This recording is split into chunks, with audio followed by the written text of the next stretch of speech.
Hola muchachos, buen día. Con este video vamos a dar inicio a la nueva edición del Diplomado en Inmunología Avanzada. Pero antes de empezar con el punto número 1 del programa, el cual abordará el desarrollo histórico de la inmunología, vamos a definir a esta ciencia tan importante en el área de la salud.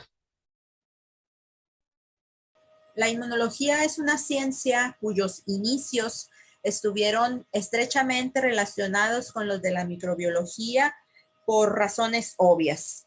Un microorganismo infeccioso que se introduce al organismo causa una enfermedad y a su vez desencadena mecanismos de defensa para resolver esa infección.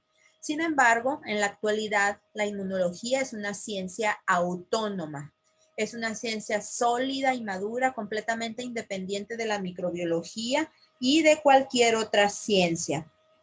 Podemos definirla como la ciencia que se encarga de estudiar todos los eventos celulares y moleculares que se van a desencadenar en el organismo después de que éste entra en contacto con microorganismos infecciosos o bien con células y moléculas que no son de origen infeccioso, pero que sí son ajenas o extrañas al organismo. Es importante resaltar que los mecanismos celulares y moleculares que se desencadenan contra un antígeno o un agente infeccioso son exactamente los mismos que se van a generar contra células y moléculas no infecciosas. Ahora bien, la inmunología no solamente estudia respuestas que son fisiológicas o que son normales. La inmunología también se encarga de estudiar respuestas inmunológicas nocivas o dañinas para el organismo. El sistema inmunológico tiene una característica fundamental, que es discriminar o diferenciar entre todo aquello que es propio de lo extraño o de lo ajeno, para solamente generar respuestas en contra de lo extraño y no contra lo propio. Sin embargo, en algunas ocasiones el sistema inmunológico falla, como todo sistema es susceptible a averiarse. Falla y entonces empieza a generar respuestas inmunológicas contra lo propio. En este caso se generan enfermedades que son crónicas, que son debilitantes y que pueden poner en peligro la vida del individuo. Es el caso de las enfermedades autoinmunitarias, como por ejemplo el lupus eritematoso sistémico, la artritis reumatoide, entre muchas otras enfermedades autoinmunitarias adicionales. Existen otros casos en que las respuestas inmunológicas son inadecuadas o son exageradas contra sustancias inocuas. Y aquí hablamos de las hipersensibilidades. En otras ocasiones, algunos componentes del sistema inmunológico están defectuosos y entonces el individuo se torna altamente susceptible a las infecciones porque su sistema inmunológico no se encuentra al 100. Hay algunos componentes que están alterados o que están dañados. Y aquí hablamos de inmunodeficiencias.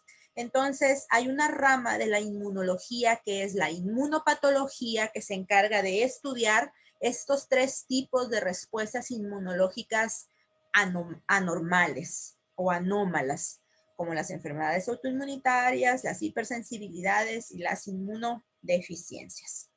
Bueno, pues una vez que ya hablamos de lo que estudia la inmunología, ahora sí vamos a entrar con el primer punto de la competencia número 1, que es el desarrollo histórico.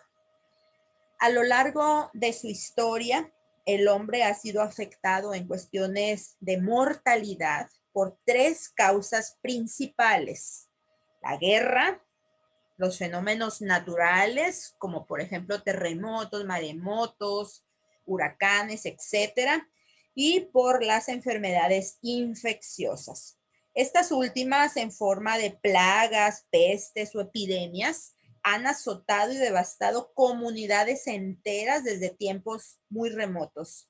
De hecho, en los relatos bíblicos se hace referencia a alguna de estas enfermedades, como por ejemplo la peste negra o peste bubónica, a la fiebre escarlata, conocida también como escarlatina, y la peste blanca, que no es otra cosa más que tuberculosis. En los tiempos modernos, la humanidad no ha estado exenta de sufrir algunas epidemias. Por ejemplo, la del virus del Nilo, la de la gripe aviar, en la década de los 80, la epidemia del SIDA, en 2009, la epidemia de influenza H1N1 y pues actualmente la que estamos padeciendo. Los resultados de estas epidemias modernas no han sido tan devastadores como los resultados de las plagas de la antigüedad, gracias a los avances en la ciencia y la tecnología, como la introducción de los antibióticos y el desarrollo de las vacunas. Pero bueno, el avance de la ciencia y la tecnología ha tenido que ver con los resultados que han arrojado estas epidemias recientes. Pero en la antigüedad, donde no se contaba con antibióticos ni con vacunas, el único factor que determinaba el resultado de la enfermedad era el sistema de defensa. Y solamente aquellos individuos que contaban con un sistema de defensa eficiente eran los que lograban sobrevivir, desarrollar cierto grado de protección, y fueron ellos precisamente los que siguieron poblando al mundo, heredando ese eficiente sistema de defensa. En otras palabras, el sistema de defensa con el que en la actualidad contamos es resultado de la presión selectiva que han ejercido todas esas epidemias que han afectado al hombre a lo largo de su historia. Ahora bien, la palabra inmunidad deriva del vocablo latino immunitas. Y en un principio la palabra inmunidad se utilizaba para describir cierto tipo de privilegios que tenían algunas personas, por ejemplo, los reyes, los burgueses, el clero, las personas que trabajaban para el gobierno, etcétera. Estas personas podían dejar de cumplir con ciertas obligaciones cívicas y legales, como por ejemplo el pago de los impuestos, en el caso de los varones, la realización del servicio militar, o bien eran inmunes a evadir la acción de la justicia cuando cometían algún ilícito. Algo similar a lo que ocurre en nuestros días con la mentada inmunidad diplomática, ¿no? Pero eso es otro tema. La primera mención de inmunidad frente a una infección se le atribuye a un médico griego llamado Tucídides. Tucídides por primera vez describió y registró de manera oficial una plaga. Esa plaga fue la peste de la guerra del Peloponeso, ocurrida alrededor del año 430 a.C., que afectó a Atenas y se extendió por gran parte del Peloponeso, de ahí su nombre, y mató a 2/3 partes de la población, es decir, de 3 individuos mató 2. Se cree que esta plaga fue especialmente letal porque era la primera vez que aparecía en esa región del mundo. Además, el carácter explosivo que adoptó el contagio impedía que los individuos desarrollaran inmunidad o protección. Las personas que lograron sobrevivir con la exposición repetida a la enfermedad lograron desarrollar cierto grado de protección y de esta manera la plaga se volvió menos severa. Tucídides describió los síntomas de esta enfermedad. Los describió como una brusca aparición de fiebre muy alta. La lengua y la garganta de los enfermos estaba sangrante. La piel estaba roja y amoratada y estallaba en pústulas para finalmente terminar con la vida del enfermo.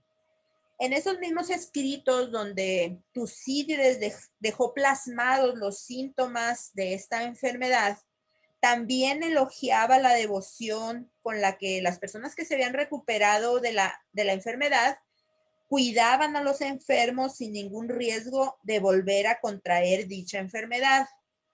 Entonces, Tucídides señaló en sus escritos que quien se recuperaba de una enfermedad infecciosa quedaba inmune o protegido en contra de ella y rara vez volvía a padecerla, aún y cuando estuviera completamente expuesto a dicha enfermedad. Fue precisamente cuando se observó que quien sobrevivía a una infección ya no volvía a padecerla que la inmunología nace como una ciencia o como una disciplina. Aquí cabe resaltar que estas observaciones ya se habían realizado desde antes de los escritos de Tucídides. Sin embargo, no quedó un registro oficial. Algunos pueblos de la antigüedad, como los chinos, los turcos y los persas, se percataron que los individuos que enfermaban de viruela y lograban recuperarse ya no volvían a contraerla, aunque estuvieran en contacto directo con los enfermos. Pero pues como les comenté, no quedó un registro oficial de las observaciones de estos pueblos de la antigüedad. Por eso los historiadores le atribuyen a Tucídides la primera mención de inmunidad frente a una infección. Y fíjense que de hecho los chinos fueron los primeros, basados en esas observaciones, de tratar de inducir un estado de protección contra la viruela en las personas sanas. Lo que hacían era tomar costras de los individuos que sufrían algún caso no tan severo de viruela, las machacaban y se las daban a inhalar o bien se las inoculaban a los individuos sanos. Las personas que eran tratadas de esta manera podían enfermar de viruela o bien podían contraer otras enfermedades como sífilis o lepra, pero eso no importaba porque a cambio quedaban protegidos contra una enfermedad que era mucho más grave y potencialmente mortal en aquella época, que era la viruela. Bueno, pues esa forma de protección de los turcos llegó a oídos de esta señora, Lady Mary Montagu, quien era esposa del embajador inglés en Turquía. Y ella, convencida de las bondades de esa técnica, inoculó a uno de sus hijos, tiempo más tarde inoculó al segundo de sus hijos y ellos no contrajeron nunca la viruela. Cuando el esposo de Lady Mary Montagu termina el cargo en Turquía, pues ellos regresan a Inglaterra. Y Lady Mary Montagu introduce ese método a Inglaterra y desde ahí ese método se extiende por toda Europa. A este método se le denominó método de la variolización y pues este método era riesgoso porque ya sabemos que las personas podían llegar a contraer la viruela o alguna otra enfermedad y estaba basado únicamente en la observación. El surgimiento de la inmunología como una ciencia experimental se le atribuye a un médico inglés llamado Edward Jenner. Él, a finales del siglo XVIII, hizo algunas observaciones muy importantes para su época que llevaron a quizá el triunfo más grande en la medicina moderna, que fue la erradicación de la viruela. Bueno, pues en esa época ya se sabía que la viruela era una enfermedad muy grave y frecuentemente mortal. La viruela afectaba sobre todo a los niños, afectaba sobre todo a la población infantil y le ocasionaba graves lesiones pustulosas, tanto cutáneas como sistémicas. Cuando el individuo sobrevivía a la enfermedad, esta le dejaba cicatrices que eran deformantes y permanentes, pero como les digo, con mucha frecuencia la enfermedad causaba la muerte. La primera observación que hizo Jenner fue que había una enfermedad en las vacas similar a la viruela humana, y esta viruela vacunal se le denominaba vaccinia, y la vaccinia ocasionaba en las vacas lesiones pustulosas, sobre todo en las zonas carentes de pelo como las ubres. Las personas que entraban en contacto con estas pústulas llegaban a infectarse de vaccinia. Por ejemplo, ¿quiénes? Por ejemplo, los ordeñadores al recolectar la leche de estas vacas infectadas. Jenner también observó que los ordeñadores infectados con vaccinia desarrollaban pústulas limitadas a las manos.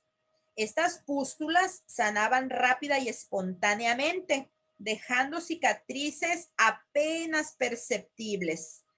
La observación más importante fue que las personas que habían padecido vaccinia eran altamente resistentes a la viruela humana y de hecho eran muy solicitadas en las casas y en los hospitales para cuidar enfermos de viruela sin ningún riesgo de volver a contraer la temida enfermedad de aquella época.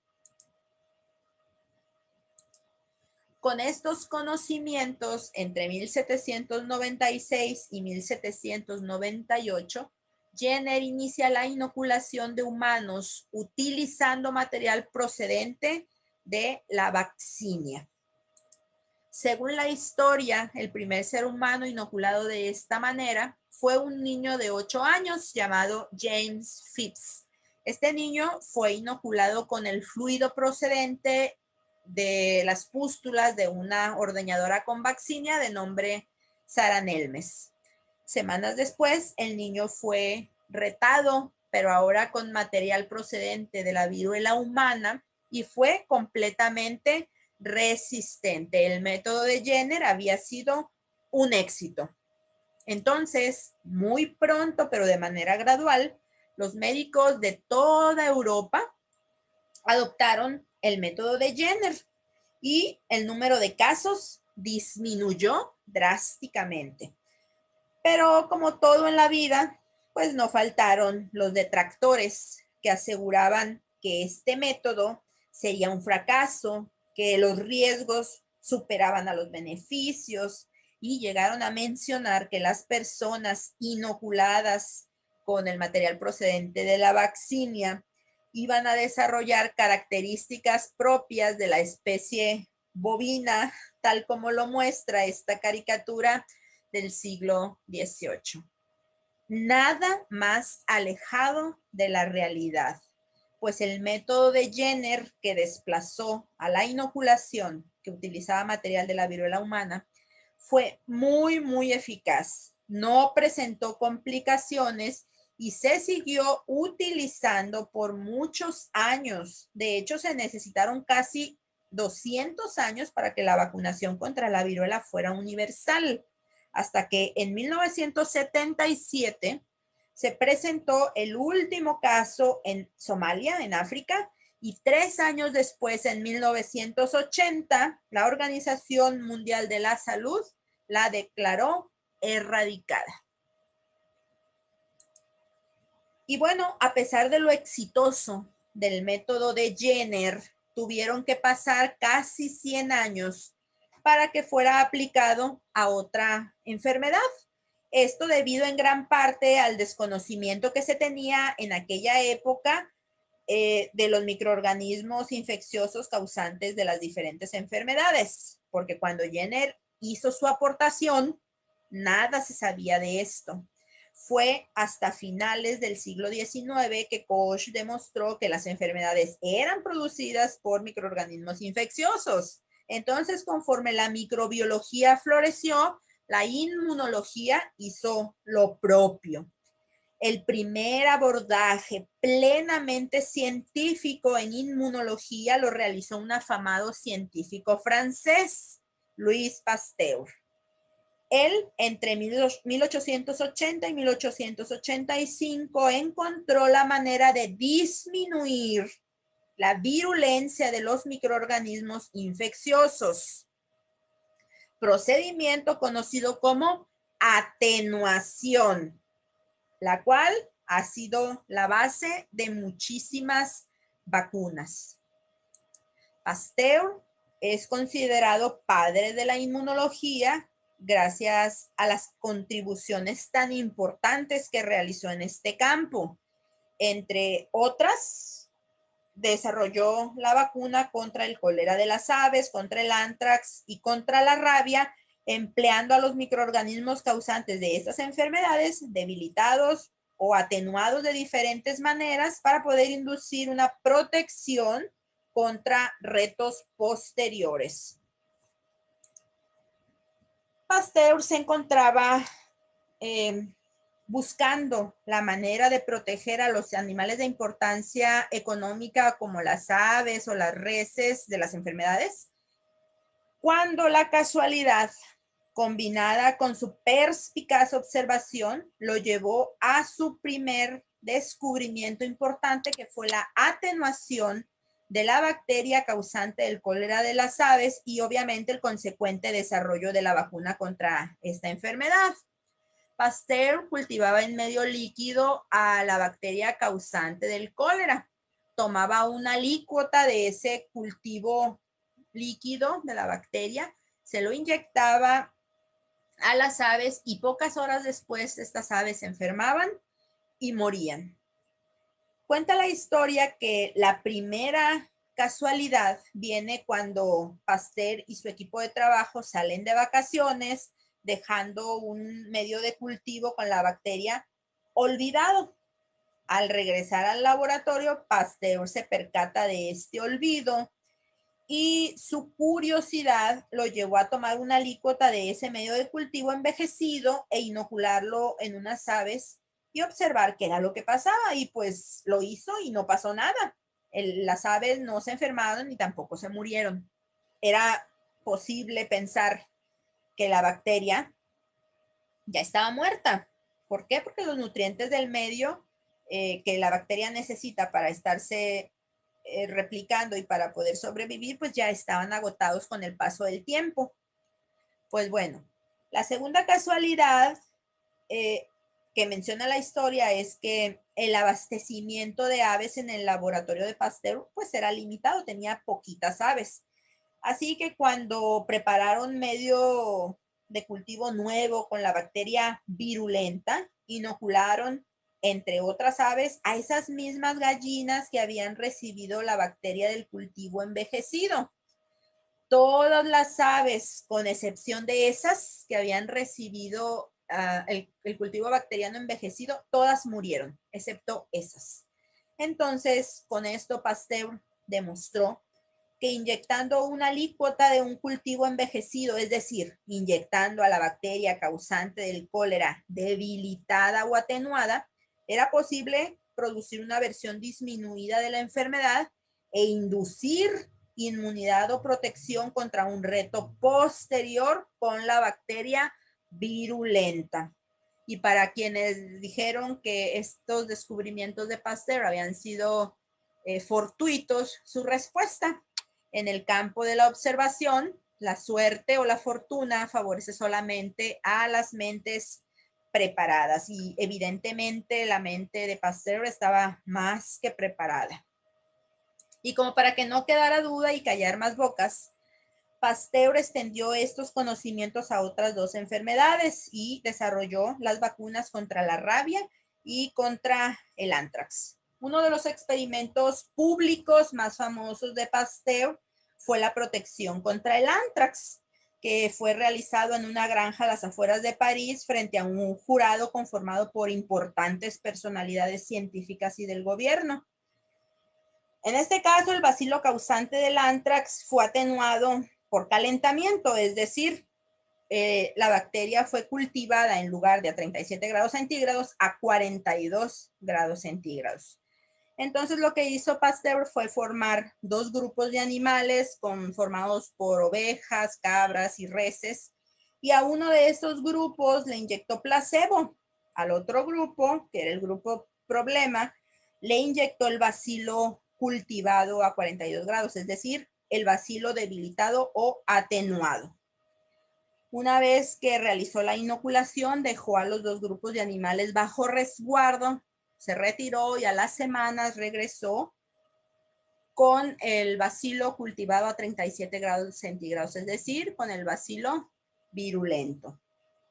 Y de igual manera procedió a inyectar a los dos grupos. Bueno, pues todos los animales que habían recibido placebo en la primera inoculación murieron, mientras que todos los animales que habían recibido en la primera inoculación al bacilo atenuado lograron sobrevivir. De esta manera, Pasteur demostró la eficiencia de su vacuna contra el anthrax. Con toda la importancia de lo anterior, La aportación más relevante de Pasteur fue el desarrollo de la vacuna contra la rabia, uno de los enemigos de todos los tiempos. Debido a que los experimentos de Pasteur eran del dominio público, un día llegó hasta su laboratorio una familia cuyo hijo había sido mordido gravemente por un perro rabioso. Después de mucha persuasión por parte de los padres, Pasteur accedió a la vacunación de este niño. Para la vacuna, utilizó extractos nerviosos de perros rabiosos desecados y envejecidos, salvando al niño Joseph Meister de manera espectacular. Como anécdota o como cultura general les cuento que este niño cuando creció fue el portero del Instituto Pasteur y se suicidó cuando los nazis intentaron profanar la tumba de Pasteur. Ironías de la vida, ¿no? Él vivió y murió por Pasteur. Bueno, a esa forma de generar inmunidad inoculando microorganismos atenuados, Pasteur lo llamó vacunación en honor a Jenner y su trabajo con la viruela vacunal. Estos triunfos prácticos llevaron al desarrollo de la inmunología, ya que los científicos de aquella época se enfocaron en tratar de encontrar el mecanismo encargado de la protección. Y el primero en manifestarse fue el zoólogo ruso Meshnikov, quien en 1883 estableció su teoría de la fagocitosis, en la cual la inmunidad mediada por células fagocíticas era la base de la defensa del organismo. Esta teoría, Meshnikov la propuso al observar que tiempo después de enterrar una espina en una estrella de mar, la espina se encontraba rodeada por células de tipo ameboide que intentaban devorar ese objeto extraño. Esas células de tipo ameboide que devoran todo tipo de partículas y que hoy sabemos juegan un papel muy importante en la defensa, tal y como lo propuso Meshnikov, son los fagocitos. Entre los fagocitos se encuentran los monocitos, los macrófagos y los neutrófilos, que se dice que son fagocitos profesionales porque de sus principales funciones es la fagocitosis. Otro tipo de células que puede llevar a cabo muy bien esa función de la fagocitosis son las células dendríticas. No se consideran células fagocíticas profesionales porque estas tienen otras funciones también que son muy importantes, es decir, no es su principal función. El proceso de la fagocitosis consiste en la ingestión de alguna partícula o de algún patógeno infeccioso al interior de la célula en una vesícula que se denomina fagosoma. ¿Y para qué se lleva a cabo su ingestión? Bueno, para llevar a cabo su degradación, para llevar a cabo su destrucción. Aquí vemos los fagocitos profesionales, los monocitos, macrófagos y neutrófilos. Pero ya quedamos que también las células dendríticas son células fagocíticas muy buenas, aunque no son profesionales. Aquí vamos a ver paso a paso el desarrollo del proceso de la fagocitosis. Como primer paso, o sea, lo primero que tiene que ocurrir para que se lleve a cabo la fagocitosis es la interacción entre un receptor que se encuentra sobre la superficie de la célula fagocítica con una estructura de la partícula que va a ser fagocitada. Después de esa interacción, el fagocito va a emitir prolongaciones citoplasmáticas, que son como estos bracitos que están aquí, que van a rodear a la partícula que va a ser fagocitada. A eso se les llama pseudópodos. Posteriormente, esa partícula va a ser ingerida y se va a encontrar localizada dentro de una vesícula que se denomina fagosoma. Ese fagosoma posteriormente se va a fusionar con los lisosomas y se va a formar una vesícula que ahora se va a llamar fagolisosoma. Las enzimas lisosomales se van a activar, esas enzimas lisosomales se llaman catepsinas y van a llevar a cabo la destrucción intravesicular de esa partícula que fue fagocitada. Es decir, se van a generar varios fragmentos de esa partícula. Algunos de esos fragmentos se van a unir a unas moléculas que se conocen como moléculas del MHC, moléculas del complejo principal de histocompatibilidad, pero se abrevian como moléculas del MHC. Y entonces esas moléculas del MHC con el fragmento de la partícula van a viajar a la superficie de la célula y van a ser expresados en ella. Este es como un mecanismo que tiene la célula fagocítica para avisarle al resto del cuerpo lo que ella contiene en su interior. El resto de los fragmentos de la partícula fagocitada van a ser exocitados para ser eliminados del organismo.